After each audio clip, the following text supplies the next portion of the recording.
ముందుగా బాణీలోకి తగినంత నూనె వేసుకుని వేడిగా అయిన తర్వాత అందులో పచ్చిమిర్చి ఉల్లిపాయ ముక్కలు వేసి బ్రౌన్ కలర్ వచ్చే వరకు వేయించుకోవాలి.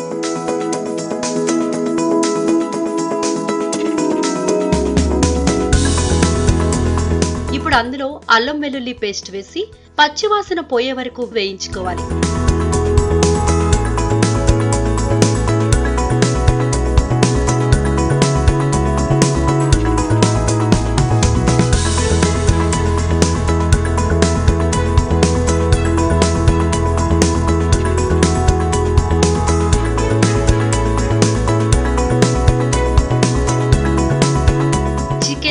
పసుపు తగినంత ఉప్పు వేసి చికెన్ మెత్తగా అయ్యే వరకు లో ఫ్లేమ్ మీద ఒక 10 నిమిషాల పాటు వేయించుకుని అందులో తగినంత కారం, మసాలా పొడి, ధనియాల పొడి, చికెన్ మసాలా పొడి వేసి ముక్కలకి మసాలా పట్టేలా గరిటెతో తిప్పుకోవాలి.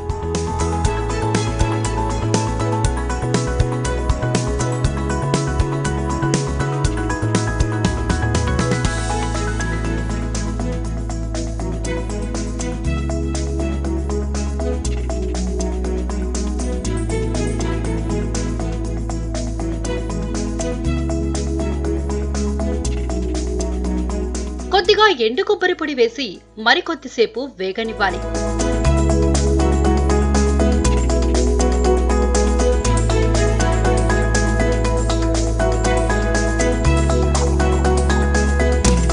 చికెన్ ఫ్రై రెడీ అయిపోయింది. ఇప్పుడు ఒక బౌల్లోకి తీసుకుని కొత్తిమీర, నిమ్మకాయతో గార్నిష్ చేసుకుంటే వర్షాకాలంలో వేడివేడిగా తినటానికి చికెన్ ఫ్రై రెడీ.